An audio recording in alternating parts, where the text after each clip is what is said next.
Кітап білім бұлағы. Білім өмір шырағы деген халқымызда ертеден келе жатқан қанатты сөз бар. Ұлтты танудың анық бір жолы оның қанатты сөздерін, тілек батасын, мақал мәтелін тану. Сонда түсінесіз нені жанға балап, қадірін біліп, қастер тұтқанын. Қазақтың антологиялық жадынан жеткен осы бір ауыз сөзде халқымыздың кітапты, ғылым білімді, қастерлеген қасиетті коды жатыр. Адамзаттың рухани ұстыны кітап. Өйткені ұлы өркениеттер оқу білімінің арқасында дүниеге келген.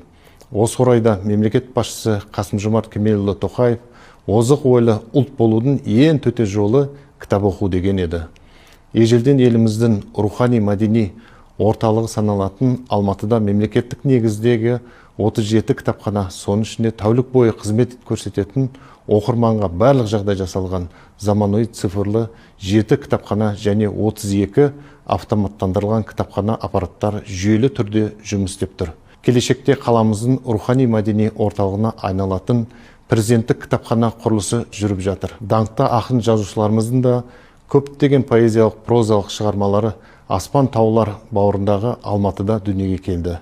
Жыл сайын қаламызда кітап көрмелері мен ірі кітап жәрмеңкелері тұрақты түрде өтеді. Кітап оқитын ұлт жобасы аясында мен Қызылорда облысы әкімі Нұрлыбек Машбекұлы Нәлібаевтан қабылданған аманатты әріптесім Түркістан облысы әкімі Нұралхан Оралбайұлы Көшеровке жолдаймын. Және қазақтың ұлы жазушысы Мұхтар Әуезовтің «Өскен өркен» романын оқуды ұсынамын. Рахмет, Дархан мырза, келесі аптаның кітабы белгілі болды. Мұхтар Әуезовтің ең соңғы романы «Өскен өркенді» қазірден бастап оқыңыздар. Өйткені алдағы жұмада тағы бір iPhone-ды 30-қа саламыз. Сұрақтар осы романнан алынады.